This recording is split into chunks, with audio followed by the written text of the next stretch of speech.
How to post a carousel on Instagram. Want to upload multiple photos or videos in one post?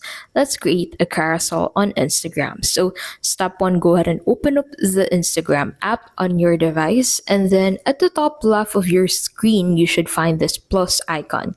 So, click on this, and this would take you to your gallery. So from your gallery, go ahead and select the photos that you want to use for your carousel.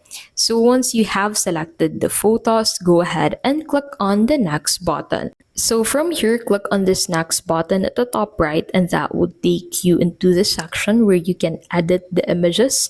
And then click on next, and then in here, go ahead and add your captions and tags. This helps your carousel reach more viewers. Tap share, your carousel is live and followers can swipe through your photos or videos. Posting a carousel is easy. Open the app, select multiple photos, edit, add captions, and share your carousel for more viewers.